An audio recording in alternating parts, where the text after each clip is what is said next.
Capítulo 10 Os Últimos Mandamentos. Depois da ressurreição de Cristo, ainda recebemos alguns mandamentos através dos apóstolos, se considerarmos apenas os momentos em que eles foram absolutamente enfáticos ao afirmar que nos davam um novo mandamento do Senhor. Só recebemos 3 novas ordens. Pense da seguinte forma: existem os mandamentos que nos foram dados pelos antigos profetas. Depois, recebemos a luz extraordinária através do Evangelho. Não é estranho pensar que, mesmo depois de Cristo ressuscitar, ainda existiam mandamentos a serem estabelecidos? Creio que a razão para isso é simples. A igreja só foi constituída após a ressurreição de Cristo, e esses novos mandamentos eram para a igreja, e por isso foram ordens recebidas depois da ressurreição. Existe um fator de extrema relevância que precisa ser considerado. Ao saber que esses mandamentos foram direcionados para a igreja, fica óbvio que eram preceitos os quais, mesmo com todo o conhecimento que já estava disponível, os cristãos tinham dificuldade em cumprir. A igreja atual continua tendo as mesmas dificuldades. Isso significa que esse capítulo vai ser incômodo para muitos. Vai fazer muitos cristãos se sentirem contrariados. Esse pode ser o capítulo que te fará deixar de gostar de mim, porque estou dizendo verdades inconvenientes. Mas precisa ser feito, incomodado ou não. Independentemente de concordar ou discordar, peço que aguente firme, pois depois haverão boas coisas a serem anunciadas. Apesar de desejar escrever apenas sobre coisas boas, não tive como me esquivar dessas verdades. Acredite, eu até tentei me esquivar, mas para podermos descansar no Senhor, é preciso estarmos em um local seguro junto a Ele. Aquele que habita no esconderijo do Altíssimo, à sombra do Onipotente descansará. Salmos 91, versículo 1. Existem mais 2 fatores importantes a serem observados. O primeiro é que quanto mais tempo se passar, mais incômodos esses mandamentos se tornarão. Assim, apesar dessas ordens serem direcionadas para a igreja, em seu princípio, tenho a sensação de que esses mandamentos servem muito mais para as pessoas do nosso tempo e ganharão ainda mais importância na vida dos cristãos do futuro. O segundo fato interessante é que essas últimas ordens tão difíceis não trouxeram nada de realmente novo. Na verdade, elas vieram justamente reforçando as primeiras direções dadas por Deus, ou selando os nossos primeiros pecados. Qual é o sentido dos últimos mandamentos estar interligados aos primeiros pecados? Ouso tentar responder. Já vimos que Deus não muda. Sua bondade e justiça permanece para sempre, e sua palavra se mantém. Mesmo quando recebemos algo novo por parte do Senhor, encontraremos coerência com o que veio antes. Também já vimos repetidamente que nós, seres humanos, insistimos em não mudar. Estou repetindo isso de propósito, pois, quando finalmente compreendermos que a nossa fraqueza é sempre a mesma, passa a ser possível olhar para o passado descrito na Bíblia e enxergar parte do presente e até mesmo do futuro. Mesmo depois de Cristo nos iluminar com sua perfeição, as ordens para a igreja ainda precisam evitar justamente os primeiros pecados cometidos, pois nos últimos tempos estaremos repetindo exatamente os primeiros erros. Mesmo frente à nossa imperfeição, o projeto de Deus segue perfeito. Sua obra se completa e se cumpre de diversas formas. Pense que a Bíblia é uma grande coleção de livros que foram escritos por pessoas diferentes, vivendo em períodos e regiões diferentes. Mesmo assim, podemos notar sincronias belíssimas. Trata-se de uma coleção de livros que se unifica de tal modo que encontramos relatos desde a criação do mundo até o fim da humanidade, da forma que conhecemos. A Bíblia nos permite saber um pouco sobre tudo, mesmo sem compreendermos quase nada. Isso não é um problema, pois nos basta o essencial. Paulo nos ensinou, pois em parte conhecemos e em parte profetizamos. Quando, porém, vier o que é perfeito, o que é imperfeito desaparecerá. Quando eu era um menino, falava como um menino, pensava como um menino e raciocinava como um menino. Quando me tornei homem, deixei para trás as coisas de menino. Agora, pois, vemos apenas um reflexo obscuro, como em espelho, mas então veremos face a face. Agora conheço em parte, então conhecerei plenamente, da mesma forma como sou plenamente conhecido. 1 Coríntios 13, versículo 9 a 12. O primeiro versículo que vamos analisar está escrito de uma forma que fica relativamente confuso. 1 João 2, versículo 7 a 11 diz: Amados, não lhes escrevo um mandamento novo, mas um mandamento antigo, que vocês têm desde o princípio, a mensagem que ouviram. No entanto, eu lhes escrevo um mandamento novo, o qual é verdadeiro nele e em vocês, pois as trevas estão se dissipando e já brilha a verdadeira luz. Quem afirma está na luz, mas odeia o seu irmão, continua nas trevas. Quem ama seu irmão permanece na luz, e nele não há causa de tropeço. Mas quem odeia o seu irmão está nas trevas e anda nas trevas. Não sabe para onde vai, porque as trevas o cegam. Bonito, não é mesmo? Mas, afinal, este é ou não é um mandamento novo?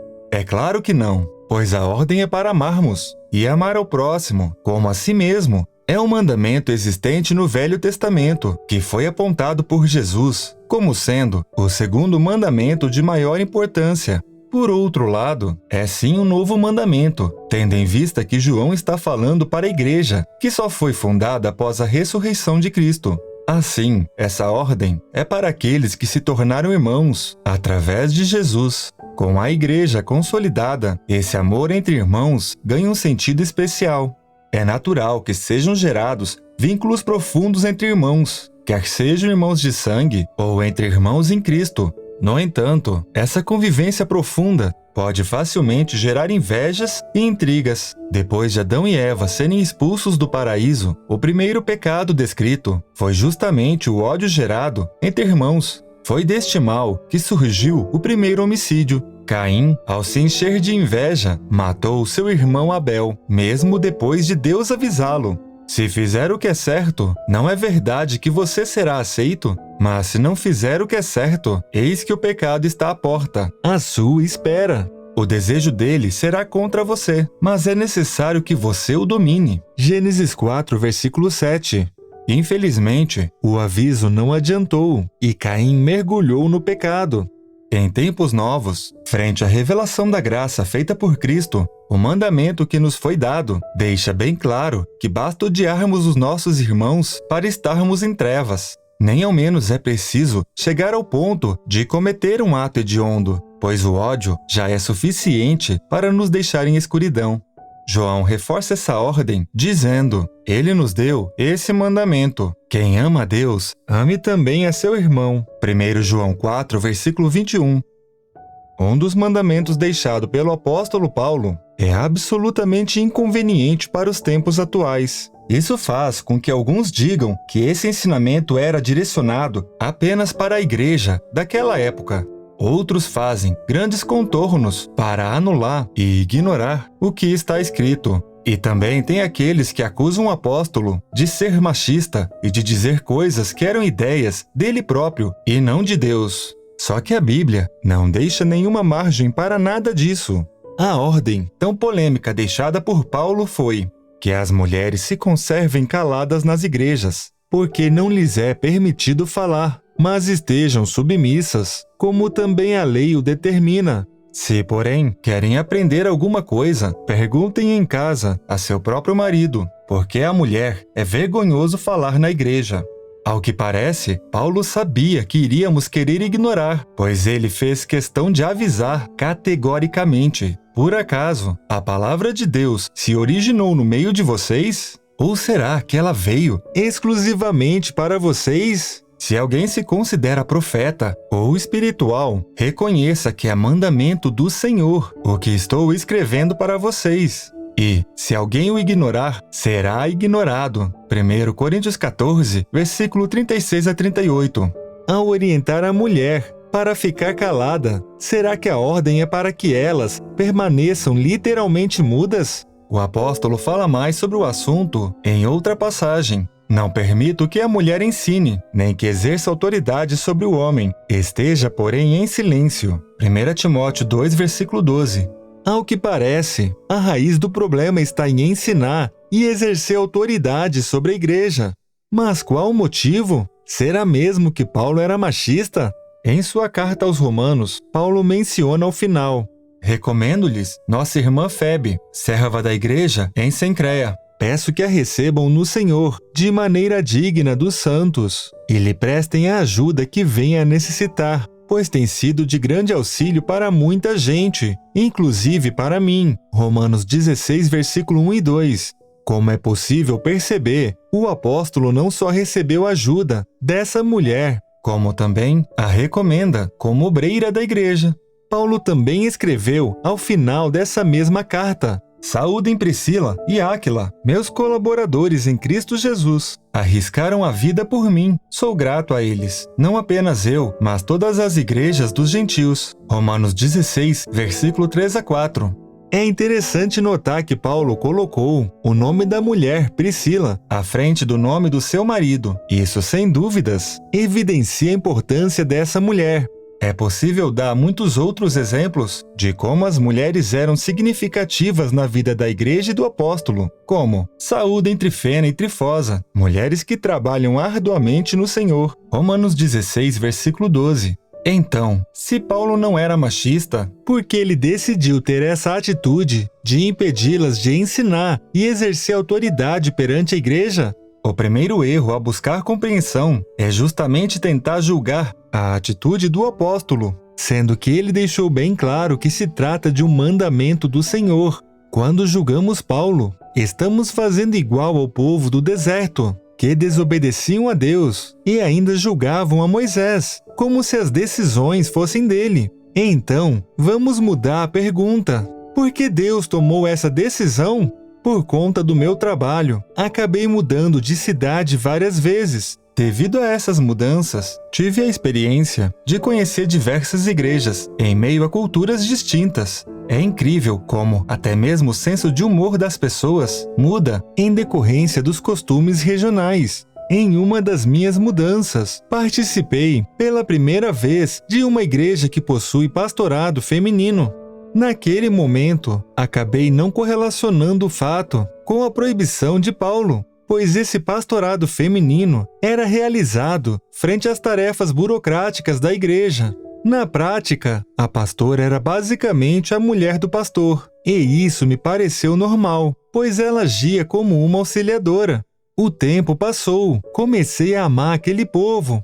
Imagine uma igreja calorosa, cheia de pessoas dedicadas e apaixonadas por Deus. Nessa igreja, existia um casal extremamente dedicado em auxiliar. A dedicação era tão grande, a ponto deles serem ordenados como pastores. O marido é verdadeiramente um homem de fé, muito dedicado, mas a esposa vibrava com mais intensidade. A vontade dela de trabalhar na obra era quase uma explosão de amor. Só que existe um problema nessa história. Em um momento em que o pastor oficial estava de férias, essa pastora pregou para a igreja. Eu também estava de férias. De tal forma, não presenciei a pregação, porém vi as fotos na internet e comecei a me incomodar, pois lembrei das passagens deixadas por Paulo.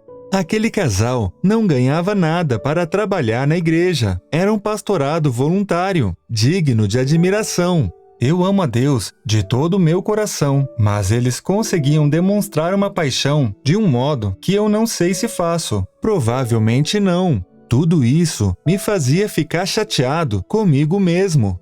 Como eu poderia estar incomodado com o trabalho realizado por alguém que se dedicava tanto a Deus? Aquela mulher tinha uma sede gigantesca de pregar. De tal forma, ficou evidente de que em algum momento aquilo voltaria a acontecer. Comecei a me perguntar como eu deveria reagir. Uma segunda pregação ocorreu em um curtíssimo período de tempo. Não presenciei novamente, pois desta vez eu estava dando aula para as crianças da igreja. Meu incômodo cresceu e me senti ainda mais culpado. Eu me lembrava da ordem deixada por Paulo superficialmente, então tratei de procurá-la e me estremeci ao reler. Se alguém se considera profeta ou espiritual, reconheça que é mandamento do Senhor o que estou escrevendo para vocês, e se alguém ignorar, será ignorado. Ou seja, já não se trata de ela estar errando por ocupar uma posição que lhe foi vedada, e sim de eu estar errando ao ignorar esse mandamento, simplesmente por aceitar participar destes cultos. Foi tudo muito rápido. Por mais que estivesse absolutamente claro, eu ainda não tinha chegado a uma conclusão definitiva. Queria estudar mais sobre o assunto para ter certeza de que minha interpretação não estava equivocada. Mandei uma mensagem para o pastor, que é um bom amigo. Combinamos de conversar pessoalmente, mas deixamos isso para depois do carnaval, pois, aproveitando o feriado, um grupo de missionários com mais de 50 pessoas estava prestes a chegar em nossa cidade e precisávamos organizar tudo para acolhê-los. Depois de uma viagem de mais de 1.300 quilômetros, o grupo chegou de ônibus no sábado à tarde, prontos para realizar a primeira pregação. As garotas daquele grupo eram mais vibrantes. A emoção delas dominava e preenchia os espaços de uma forma contagiante. Só que esse domínio da emoção também subiu ao púlpito. Naqueles dias, ocorreram 3 pregações dentro da igreja, ministradas pelos missionários, e as 3 foram feitas por mulheres. No sábado à noite, só a minha esposa compareceu, pois fiquei cuidando das crianças, enquanto ela foi ajudar na organização. No domingo de manhã, não comparecemos, mas vi as fotos na internet. E no domingo à noite, quando a terceira mulher subiu ao púlpito para ministrar, eu estava presente. O meu coração começou a se despedaçar, porque a passagem de Paulo não parava de martelar dentro de minha mente. Eu não enxergava nenhum motivo concreto para repudiar a pregação daquelas garotas, que pareciam tão apaixonadas pelo que faziam. Assisti uma pequena parte da pregação que parecia excelente, mas eu continuava sentindo que estava desobedecendo. Avisei a minha esposa que ela poderia ficar até o final, porém levantei e fui embora a pé, me sentindo a pior pessoa do mundo. O pastor da igreja veio atrás de mim, pois ele já sabia que isso iria me incomodar. Perto da saída, decidi parar para beber água. Não sei por que fiz isso, pois eu não queria água. A minha atitude fez o pastor retornar. Depois segui em frente e ninguém veio atrás de mim. Eu estava tentando ser obediente a um mandamento do Senhor. Mesmo assim, ao mesmo tempo, o meu sentimento de culpa crescia. E esse tempo de solidão, no caminho de volta para casa, me fez mergulhar em um péssimo momento. Quando cheguei em casa, tive que buscar uma compreensão definitiva. Na verdade, não foi preciso procurar muito, pois o próprio Paulo explica qual é o motivo. Logo depois de proibir a mulher de ensinar e exercer autoridade perante a igreja, ele diz: porque primeiro foi formado Adão, depois Eva. E Adão não foi iludido, mas a mulher, sendo enganada, caiu em transgressão. 1 Timóteo 2, versículo 13 a 14. O acontecimento mencionado por Paulo corresponde ao primeiro pecado cometido pela humanidade. Adão e Eva viviam em um jardim planejado pelo Senhor, onde eles tinham tudo o que necessitavam com certa facilidade. E o melhor de tudo, tinham a presença constante de Deus. A única proibição dada pelo Senhor foi: não comam do fruto da árvore que está no meio do jardim, nem toquem nele, do contrário vocês morrerão. Gênesis 3, versículo 3. O mal já estava presente, e a Bíblia o define como sendo uma serpente. Disse a serpente à mulher: certamente não morrerão. Deus sabe que, no dia em que dele comerem, seus olhos se abrirão, e vocês serão como Deus, conhecedores do bem e do mal. Quando a mulher viu que a árvore parecia agradável ao paladar, era atraente aos olhos e, além disso, desejável para dela se obter discernimento, tomou do fruto, comeu-o e deu ao seu marido, que comeu também. Gênesis 3, versículo 4 a 6.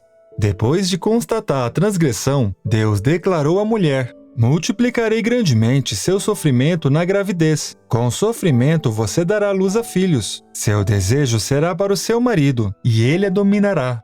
E ao homem declarou: visto que você deu ouvidos à sua mulher e comeu do fruto da árvore, do qual lhe ordenara que não comesse, maldita a terra por sua causa. Com sofrimento você se alimentará dela todos os dias de sua vida. Ela lhe dará espinhos e ervas daninhas, e você terá que alimentar-se das plantas do campo. Com o suor do seu rosto você comerá o pão, até que volte à terra, visto que dela foi tirado. Porque você é pó, e ao pó retornará. Gênesis 3, versículo 16 a 19.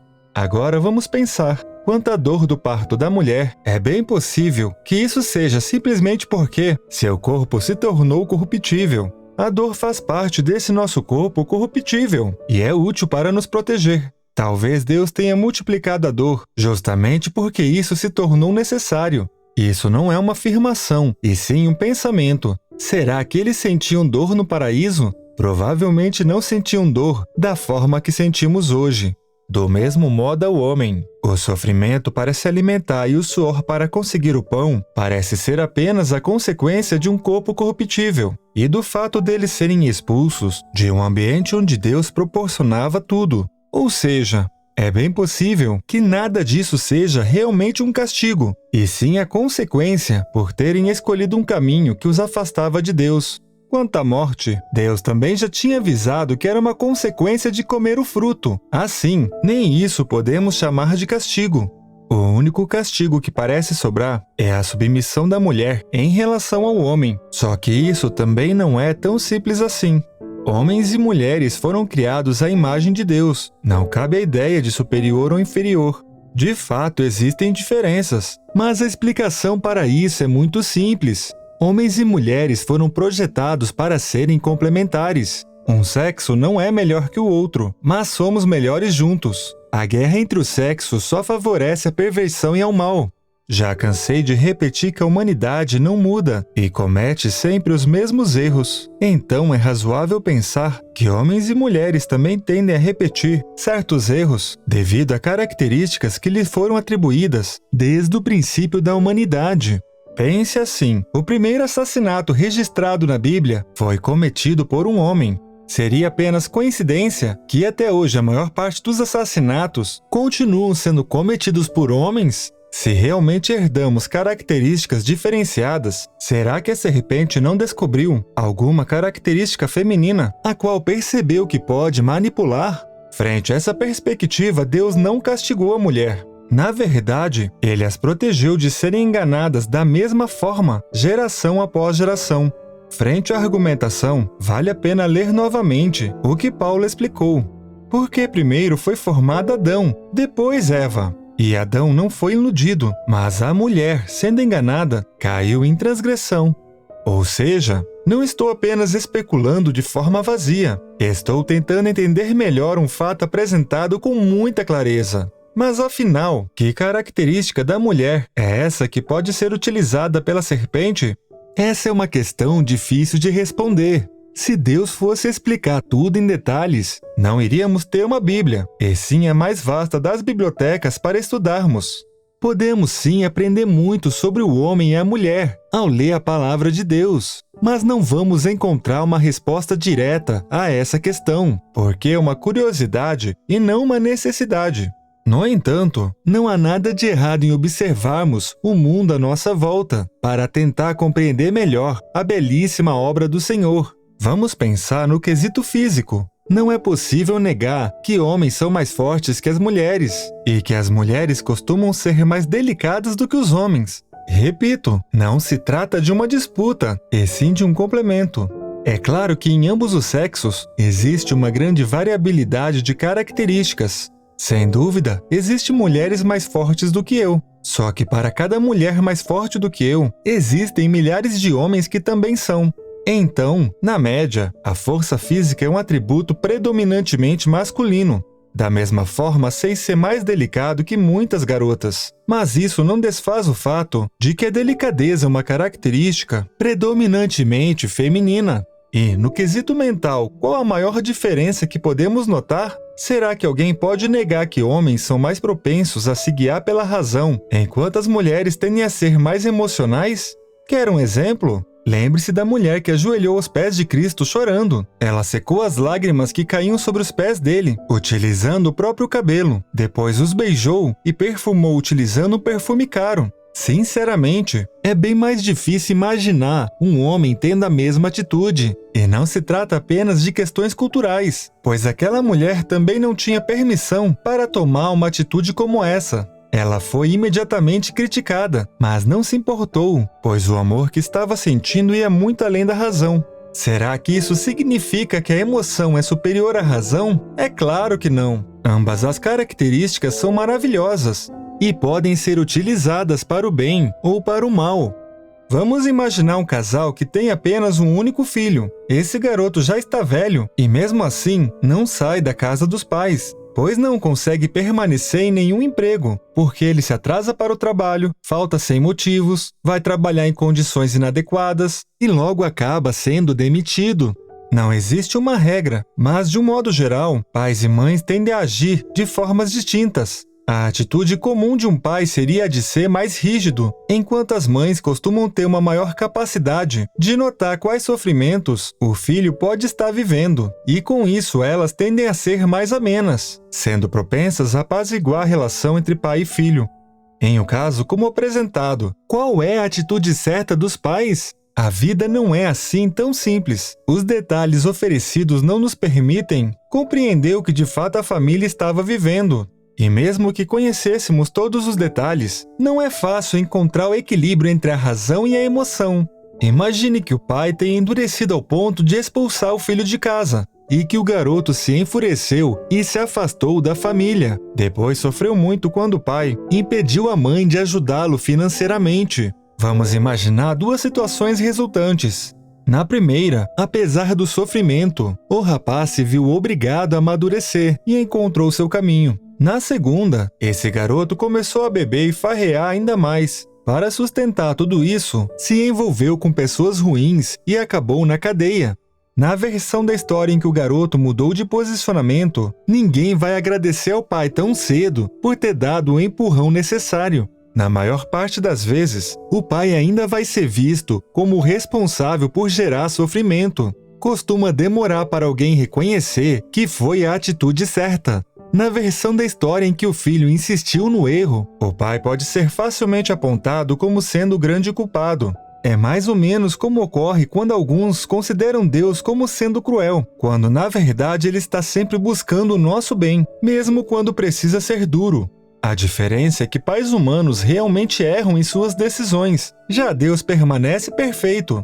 Agora pense na situação em que o filho encontrou um bom caminho. A mãe foi quem se tornou uma ponte para pai e filho voltarem a conversar, deixando o passado de lado. Já na versão da história em que o filho foi preso, a mãe foi resgatá-lo, pagou a fiança e se esforçou para solucionar a questão junto com a justiça.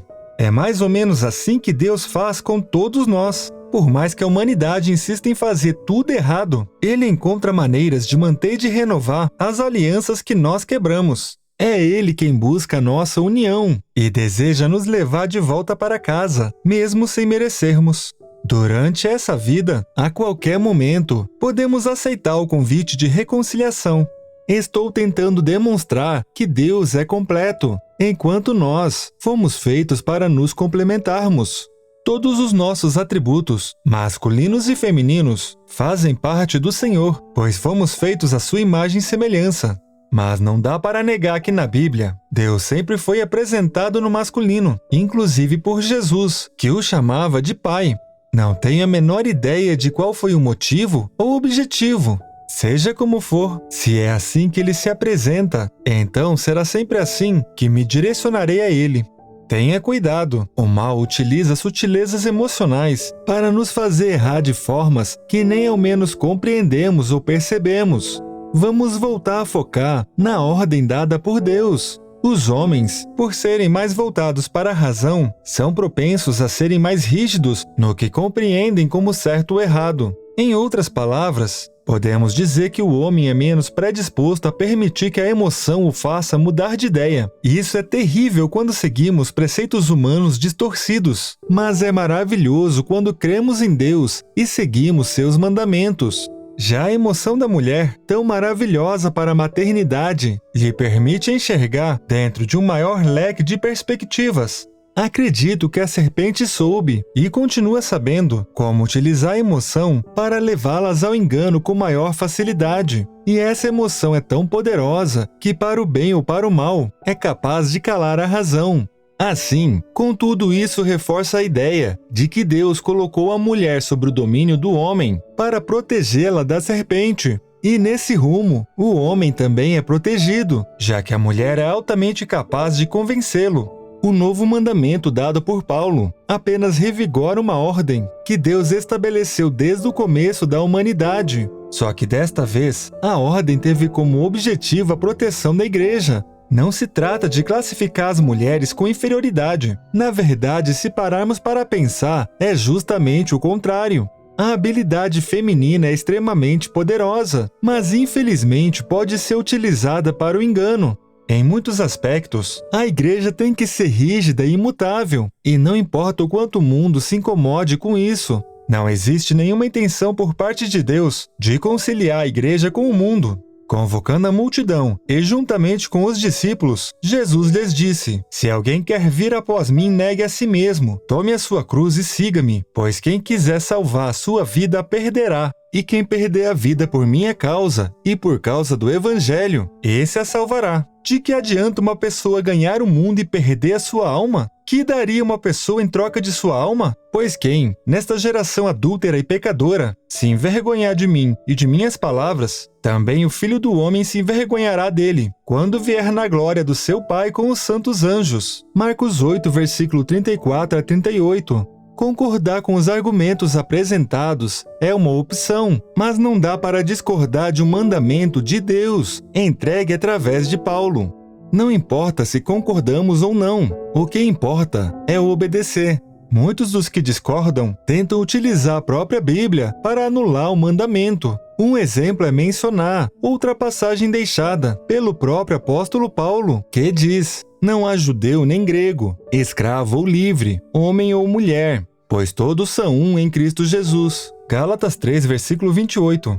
O versículo é utilizado para dizer que todos podem tudo da mesma forma. Mas será que essa passagem realmente anula a proibição de a mulher ensinar a igreja? Estaria o apóstolo se contradizendo? É claro que não. Em outra passagem, Paulo volta a reafirmar essa unidade, comparando a igreja como sendo um único corpo. Porém, ele também deixa claro que cada parte desse corpo tem funções distintas, estabelecidas por Deus, conforme descrito em 1 Coríntios 12, versículo 18. Paulo também ensina: assim, na igreja, Deus estabeleceu primeiramente apóstolos, em segundo lugar profetas, em terceiro lugar mestres, depois os que realizam milagres, os que têm dom de curar, os que têm dom de prestar ajuda, os que têm dons de administração e os que falam diversas línguas. 1 Coríntios 12, versículo 28. É claro que a mulher tem função dentro da igreja. Elas fazem parte dessa unidade, mas pregar diante da igreja lhe foi vedado. Existem várias outras passagens utilizadas para tentar fazer uma anulação do mandamento deixado através de Paulo. Li e estudei a cada uma delas, na esperança de que eu estivesse compreendendo de forma equivocada. Mas a verdade é que nenhuma delas se sustentam. Afinal, não poderiam se sustentar, pois essa foi uma ordem mantida e reafirmada na Bíblia inteira, e Paulo deixou bem claro que se trata de um mandamento do Senhor. Não vou citar cada um dos argumentos utilizados para anular o mandamento, justamente porque não faz sentido. Aqueles que não querem aceitar a palavra de Deus já tomaram sua decisão, e nenhum argumento pode realmente convencê-los. É muito difícil abrir mão de um costume. E o pior, esse é um costume novo, que vem crescendo com muita força por estar enraizado nos desejos atuais do mundo. Quanto ao pastor da igreja que eu frequentava, continuamos amigos. Mesmo frente a essa séria divergência, nunca deixei de acreditar que a fé dele é genuína. Mas isso não impede que o mal sobrevenha sobre a brecha deixada, quer seja nessa geração ou na próxima. Pois uma semente ruim pode demorar para crescer o suficiente antes de começar a gerar maus frutos. Deus sabe o que fez. Então, por mais que toda aquela emoção o qual presenciei pareça boa, a palavra do Senhor não foi em vão. Se ele proibiu é porque, em algum momento, o mal gerado por essa porta aberta em nossa geração será maior do que o bem. E todos os que desobedecem, por melhor que seja a intenção e por melhor que seja a pregação atual, estão participando desse mal ativamente. Há algo que pude notar: quando a emoção domina, a razão se cala e se torna submissa. A masculinidade está sendo atacada, dentro e fora das igrejas. O machismo é realmente deplorável, mas a questão por detrás de tudo isso não é realmente essa. Esse é apenas mais um argumento do mundo, utilizado para nos envergonhar. Quanto mais envergonhados estivermos, maior a propensão de aceitarmos as imposições do mundo. Sei que homens e mulheres sofrem de diversas formas, mas vale se perguntar, por que as dores de apenas um dos lados é noticiada tão amplamente? Um bom exemplo. Segundo dados do Anuário Brasileiro de Segurança Pública do ano de 2019, os homens são vítimas de 92% dos homicídios, e até mesmo em crimes aleatórios, como nos latrocínios, ou seja, homicídio com o objetivo de roubo. A vida da mulher é muito mais respeitada, pois 89% das vítimas são homens. Mesmo assim, a mídia costuma dar um enfoque muito maior para a violência sofrida pela mulher. Pode ter certeza de que essa ampla parcialidade na divulgação dos dados não é apenas coincidência. É claro que a violência contra a mulher merece toda a nossa atenção, mas deveríamos nos preocupar com os nossos meninos também.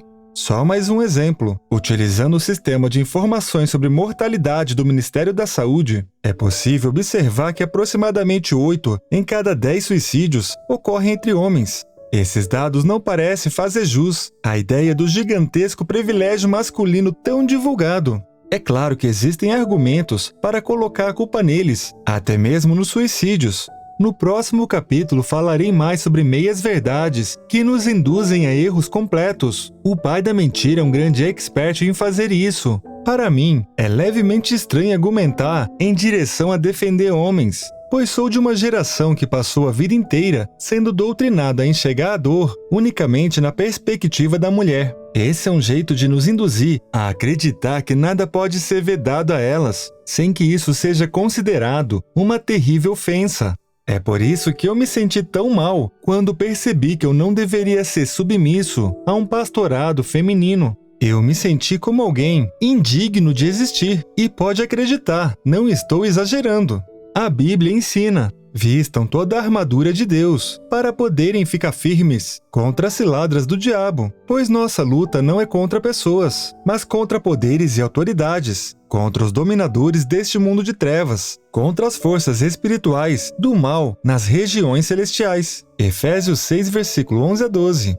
Perceba que não mudei de assunto. Estou apenas tentando deixar bem claro que as mulheres estão sendo deliberadamente atacadas, ainda que aparentemente estejam conquistando o merecido espaço. Eva também pensou que estava obtendo vantagens. A serpente a convenceu de que ela iria abrir os olhos e conquistar a igualdade, se tornando como Deus. O assunto é muito mais amplo e profundo do que parece. Existe uma verdadeira guerra acontecendo. Abordo mais sobre essa guerra no livro intitulado Capitalismo, Comunismo e o Fim dos Tempos. Assim, não é conveniente repetir o assunto aqui. Quanto a essa guerra, adianto apenas que a Bíblia já avisou que por algum tempo iremos perder.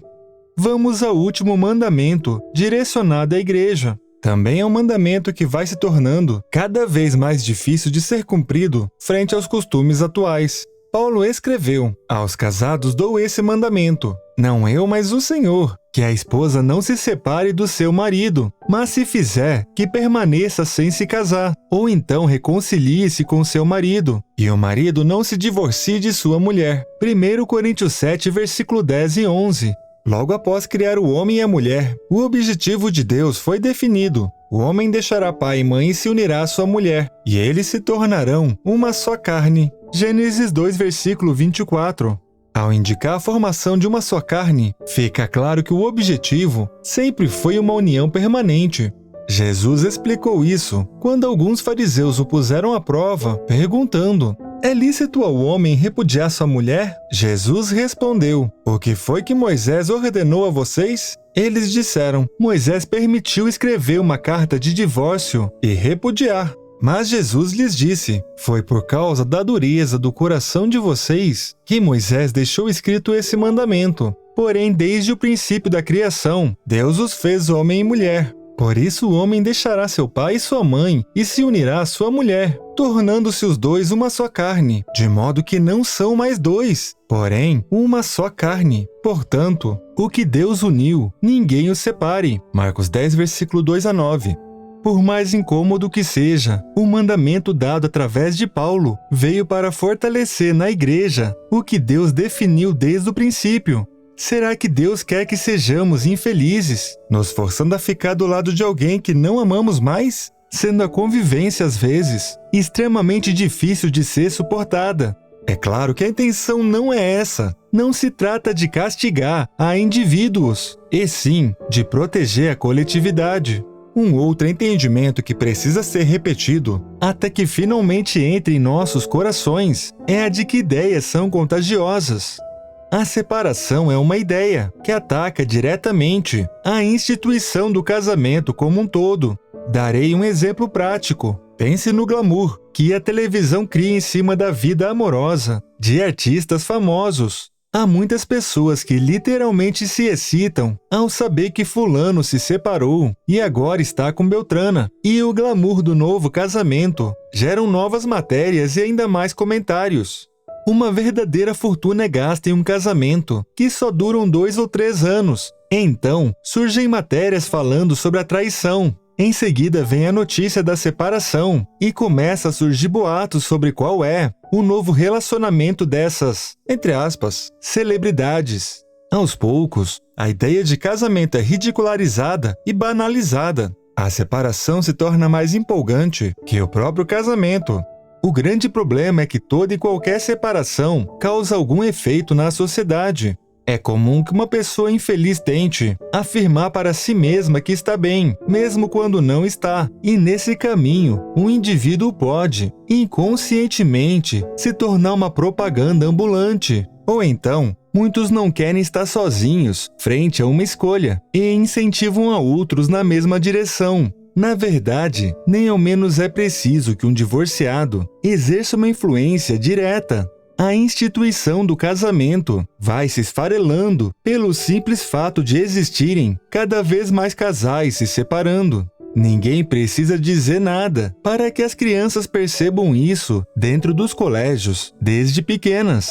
Logo se torna necessário que o próprio colégio comece a normalizar a questão. Aos poucos se torna algo comum e habitual. Quando uma ideia se torna comum, passa a fazer parte de filmes e de livros. Depois se torna tão habitual que chega a fazer parte de aplicativos, propagandas e promoções, e então modifica até a estrutura da sociedade, como, por exemplo, na construção de apartamentos menores, focados nesse crescente nicho de mercado. Ideias mudam o mundo, para o bem ou para o mal, e isso pode acontecer de forma barulhenta, através de grupos organizados que lutam pela mudança, ou de forma silenciosa e contínua. Que fique bem claro, não estou julgando ninguém. Para algumas pessoas, a separação realmente trará um grande alívio, pois sei que existem indivíduos os quais tornam a convivência impossível. Outros casais serão desfeitos pela vontade de apenas uma das partes. Deus saberá analisar com sabedoria cada detalhe de nossas vidas. Não nos cabe julgar ninguém. O essencial é não nos afastarmos dele, independentemente do problema enfrentado. Você se separou ou está se separando, continue perto de Deus. Seja como for, uma separação deve sim ser vista por um cristão como uma derrota. Sem dúvidas, é a quebra de um mandamento. Isso jamais deve ser glamourizado ou incentivado. E então, o que achou dos últimos 3 mandamentos? E é assim, olhando para o começo, que podemos ter um perfeito retrato do fim. Eva já está sendo convencida a aceitar o mal vindouro, e também lhe é dada forças para convencer. Mas nem ao menos será necessário empregar muito esforço, pois Adão já está sendo induzido a aceitar e a participar. Caim, representando o mal, matará Abel, o bom irmão. O mal triunfará por algum tempo. Em meio à guerra entre os sexos, já vemos a preciosa instituição do casamento se esfarelando, enquanto a perversão aumenta. Uma nova arca, como a de Noé, é preparada. Trata-se da Nova Jerusalém. Todos são avisados do que está prestes a acontecer, mas a maioria não dará atenção. O aviso será ridicularizado. Só que, na hora certa, as portas se fecharão e tudo se cumprirá. É estranho, mas, ao ler a Bíblia, eu começo a ter certa dificuldade para reconhecer entre passado e futuro, pois tudo parece passado. E, de certa forma, isso é verdade, pois a qualquer instante abriremos os olhos e veremos que tudo se cumpriu, exatamente como estava escrito.